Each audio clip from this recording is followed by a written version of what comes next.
Today we're out on the coast on the hunt for bass, trying new marks and joined by some very welcome bycatchers.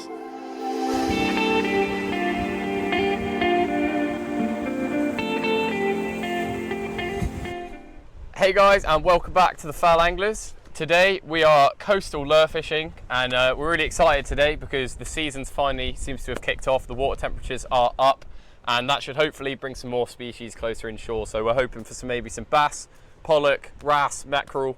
We'll see how we do. We got a variety of lures we've just picked up from Lizard Tackle and Bait, and obviously what we normally bring. So we'll just start chucking around and sort of see what we can do.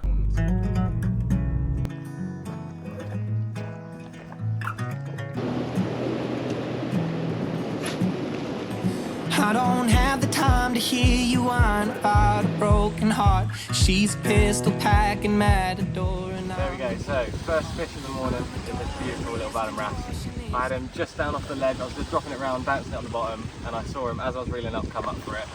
So I dropped it back down, bounced it again on the bottom, slowly reared it back up, and then he smashed it straight on the bottom. Put up a little scrap on the way up, brought him up, not too much of a fight on this little guy.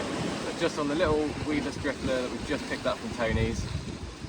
Yeah, cracking little bit of sport. Reese has just hooked up to one. So It's got Pollack, it was Pollack. He's got a Pollack? Yeah, Reese has just pulled up a Pollack, so we'll get this guy back and we'll go show you what Reese has got.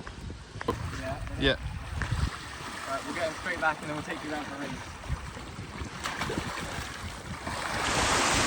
Nice one. Let's go show the Pollack. warped my inner thoughts, but I was easy picking. Lovely little pollock whilst after Wrasse, took it on the drop. Yeah, job's good. Put in a good fight for the size. Hopefully they get a bit bigger. Together I'm alone, and I don't even want you back, even though you're all I have. That is the second fish for me and the second wrasse of the day. We've had 3 species so far, and that brings us to 2 Fallon wrasse in total. Same lure, same method. Literally, I've moved just further around now. So we're off a little ledge just down there, and just dropping it off the rocks just out in front of us, and he's absolutely smashed it. It was really quick as well. I said to Harry, I said I'm going to switch back over to this lure. So I was fishing for mackerel for a little bit because Harry just had a mackerel. Switched straight back over, first drop, hit the bottom, and this guy grabbed it. Beautiful fish. I'll get as far down to the water as I can. Literally got him just down there, so I'll get him straight back down there. Here we go, straight back down. Lovely, on to the next. We headed into Lizard Tackle and Bait to pick up some lures and other bits ready for the day ahead. I've been known to tell white lies, my Medusa, I could go to till I crumble and I crack this concrete. Wrasse number 3. Another absolutely stunning coloured fish. There we go, same lure, same exact method. Just slightly further over. You can see I'm just working my way around. And for those that don't know, these guys, This guy's clearly been brushing his teeth. yeah. There we go, close up. Let me get a close up proper. Look at the teeth on these fish. For those that don't know, these guys use those teeth for biting limpets off rocks and anything else like that, and that's why they're really, really aggressive. And you can find sometimes when you bring your lures back up that they've bitten the tails off. And when you actually look at the teeth on them, it's no surprise. I mean, look at this guy, he's probably only about a pound. Think about when they get to 5 pounds. You can see the teeth marks on the lure. It's not actually too bad, to be fair, for 3 fish. You can see just behind the hook point there, the little dots of teeth. But They're sharper. The little ones are sharper, the big ones have big teeth, but obviously they're a bit more blunt. But there we go. we'll get them straight back. Get them straight back. There we go, we're getting straight back again. As close as I can get down to the water, really. Just lower it in. Right, so as always, we've got Night Searcher here, Durobank 10,000. Just gonna whack my phone. Straight on charge. There we go. Let's get straight to fishing.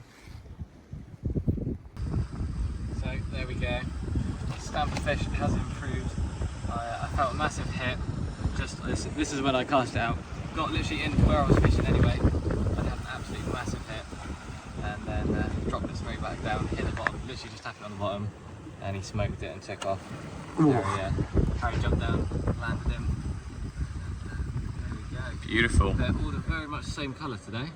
So hopefully we'll be able to bring up some different coloured ones, and even some bigger ones would be great, but we'll drop them straight back down. We'll try and get a comparison on the teeth actually, just show you the difference. You see they're a bit more blunt in there. But they've got a bit more size on them. But they are bigger. Hopefully my lure survives. Yeah, I'll get them back. There we go. Beautiful. I don't know what this is. If anyone does know, let us know. See that damage when he was coming through the water on the way up? Maybe he's been caught before or something. That absolutely choked it.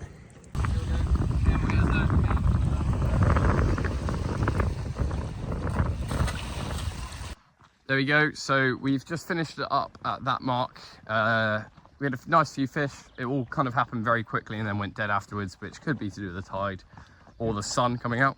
Good amount of wrasse. Yeah. And 3 different species, that's always good. Yeah, so I can't complain at that. We're now heading, well, to get food first. So that's our next stop, as we've literally not eaten anything since our McDonald's breakfast this morning. And then we will head over to the next mark, which is on a slightly different coastline, and then fish that into the evening in hopes of some bass. So let's do it.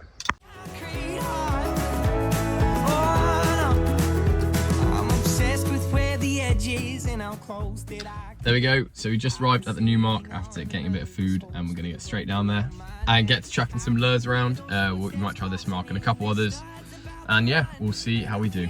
Let's do it.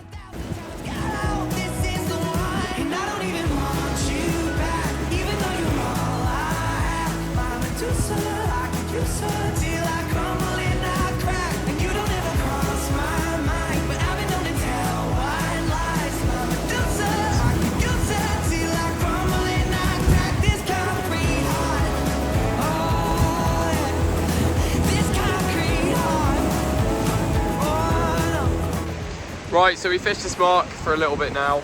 No luck, even though it did look really good.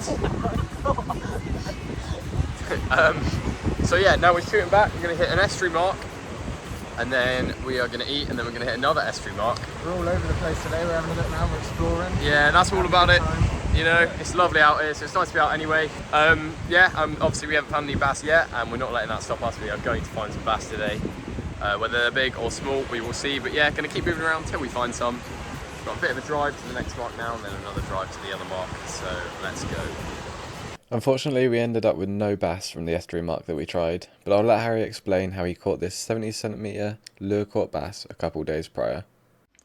So yeah, you can see here, that is my 70cm bass, which is my lure caught PB. My previous one was out on a boat, and that was 68cm, and that was on John's boat, and my previous one to that, my shore caught PB was 63cm. That was last year.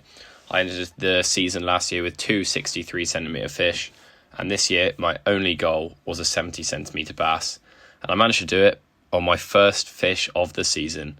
Well, first 42cm plus fish of the season anyway, so I was over the moon with that.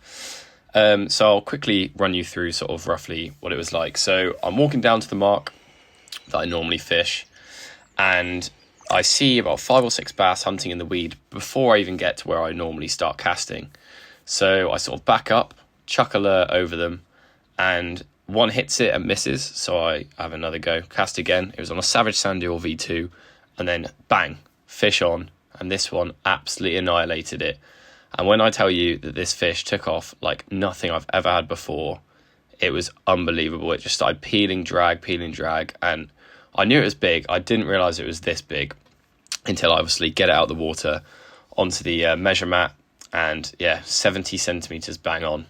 And now you can see here in the video how I sort of supported her there before the release shot, just because these bigger fish need sort of to reoxygenate themselves a lot more than smaller fish. The day after this, both of us went down to the mark to see if we could pull out some more fish, and I managed these 2 beautiful 58cm bass using the exact same method Harry just explained. And here again, you can see supporting them in the water, making sure they are ready to go. You can see this one flared its gills and has its fins up, which is a sort of telltale sign that it's fired up and ready to go. So you can see that one didn't take much at all, and off she goes back for another day, and hopefully for another angler, maybe even one of you guys. Thank you guys so much for watching. If you did enjoy, don't forget to subscribe and leave a like, as it does really help us out. And as always, watch the video on screen now and subscribe, and we will see you in the next one.